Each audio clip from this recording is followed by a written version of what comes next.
আপনার বাড়ি হচ্ছে কোথাও ফরিদপুর? হ্যাঁ, ফরিদপুর ভাঙ্গা। ফরিদপুর ভাঙ্গা। জি বলেন, আপনি বিস্তারিত বলেন, নাম ঠিকানা সবকিছু বলে আপনি আস্তে আস্তে বলেন, আমি শুনছি।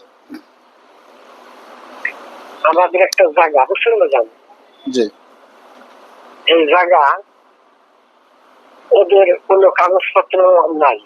এখন ওরা জোরপূর্বক এই জায়গা আমরা কিছু করতে গেলে বাধা দেয় আর হুমকি দেয়, আর আমাদেরকে মারতে আসে। যে এই দুদিন আগে আমাদেরকে মারতে আসছে লোকজন নিয়ে ওই যে উল্টা পাল্টা লোকজন আছে তাদেরকে দিয়ে যদি মরণ না হয়, আমরা যদি একটু বেশি বলতাম বা বলতে পাইতাম আমাদেরকে ডাইরেক্ট তো বুঝছেন এমন পরিস্থিতি।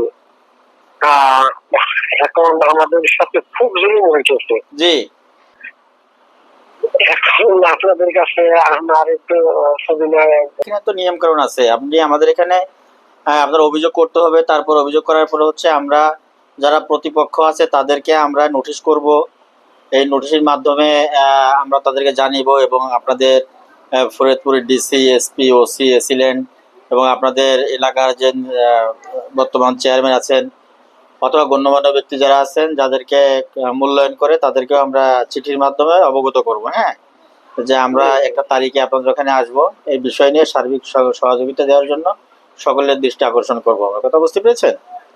এখন সেই লক্ষ্যে আগে হচ্ছে প্রথমত আপনার অভিযোগটা করে যেতে হবে, এরপরে আমরা চিঠি পাঠাবো। 1 সপ্তাহের ভিতরে 15-16টা চিঠি আমরা দেবো, যেমন কোর্টের থেকে নোটিশ পাঠাই আমরা সেম আপনাকে আমরা এভাবেই নোটিশ পাঠাবো। ঠিক আছে? তারপরে আমরা সরজমিনে যাব, উভয় পক্ষকে ডাকবো, ডাকার পরে দুই পক্ষের কাগজপত্র কি আছে, আমাদের সঙ্গে সুপ্রিম কোর্ট থেকে অ্যাডভোকেট যাবে, তারপর ল্যান্ড এক্সপার্ট থাকবে আমাদের সঙ্গে, এরপর পুলিশ থাকবে, সাংবাদিক থাকবে, হ্যাঁ আমাদের সংস্থার লোকজন থাকবে, তাদেরকে নিয়েই হচ্ছে আমরা একটা ওখানে সমাজের লোকজন যারা আছে নিয়ে বসবো, দুই পক্ষের আলোচনা শুনবো, কাগজপত্র দেখবো। সঠিক যার কাগজ জমিদার, হ্যাঁ কাগজ যার জমিদার, যেটা আমরা বলে থাকি সবসময় একটা কথা। এখন আপনার প্রতিপক্ষ তারা কতটুকু আন্তর্জাতিক মানবাধিকার সংস্থা বাংলাদেশ আইন সহায়তা কেন্দ্র ফাউন্ডেশন বাসদ, এই সংস্থাটা বাংলাদেশ সরকার অনুমোদিত।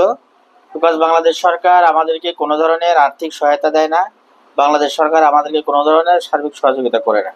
ঠিক আছে? আমাদের এখানে যারা অভিযোগ 1 মাসের ভিতরে যদি সম্পূর্ণ সমস্যার সমাধান করার চেষ্টা করি আমরা, হ্যাঁ আমাদের লং টাইম লাগে না। কোনোটা আমরা প্রথম তারিখেই শেষ করতে পারি, কোনোটা যদি পক্ষের কাগজপত্র কোনো ঝামেলা থাকে সেক্ষেত্রে আমরা 2য় তারিখ সময় চেয়ে আমরা নেই অথবা পক্ষ নিতে পারি। বুঝতে পেরেছি? এখন সেগুলো হচ্ছে সম্পূর্ণরূপে আপনার নিজস্ব অর্থ ব্যয় করে খরচ করে আপনার আমাদেরকে নিতে হবে। এখানে আমাদের ব্যক্তিগত কোনো খরচ আপনার দিতে হবে না। আপনি যেমন অভিযোগ করবেন শুরুতে এখানে আমাদের ড্রাফট করতে নিজস্ব অর্থ ব্যয় করে আপনি আমাদেরকে নিতে পারেন, তাহলে অবশ্যই আমরা আপনাকে সার্বিক সহযোগিতা করতে, কোনো আপত্তি থাকতে পারবে না। এবং এটা সম্পূর্ণ আপনি আপনার জন্য আপনি রাস্তায় খরচ করতেছেন, এটা আপনি আমাদেরকে দিচ্ছেন না। আমি কি বুঝতে পেরেছি? এতে যদি আপনার কোনো আপত্তি না থাকে তাহলে আপনি অভিযোগ করতে পারেন, অনলাইনেও করতে পারেন এবং এসেও আপনি করে যেতে পারেন। তাহলে আমরা আপনার অভিযোগ কিভাবে আসবো, কোথায় আসবো? আপনি আসবেন হচ্ছে ভাঙ্গা থেকে একটা গাড়িতে উঠে, ধরেন ওই যে যত আমাদের যেগুলো আসে আর কি, গুলিস্তানের টুঙ্গিপাড়া এক্সপ্রেস আসে, তারপর দোলা পরিবহন আসে, বিভিন্ন গাড়িগুলো যে আসে না গুলিস্তানে, এই গাড়িগুলো নিয়ে এসেই আপনি গুলিস্তান সিনেমা হলের সামনে নেমে যাবেন। নেমেই ওখানে আমাদের অফিস, হ্যাঁ সিনেমা হলের সামনে নেমেই ওখানে আমাদের অফিস।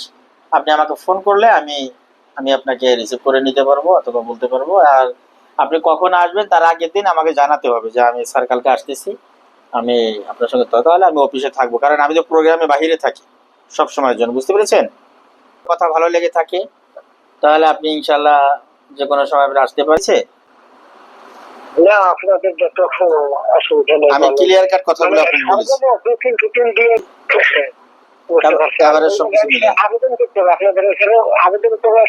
নিজস্ব অর্থ ব্যয় করে আমাদের এখানে অভিযোগ করতে হবে।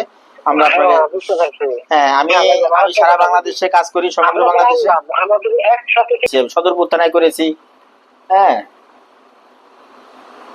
রাজবাড়ি, পাংশা, ওদিকে বহু সব জায়গায় আমি করেছি। হ্যাঁ তারপরে আপনার মাদারীপুর করেছি, শরীয়তপুর করেছি।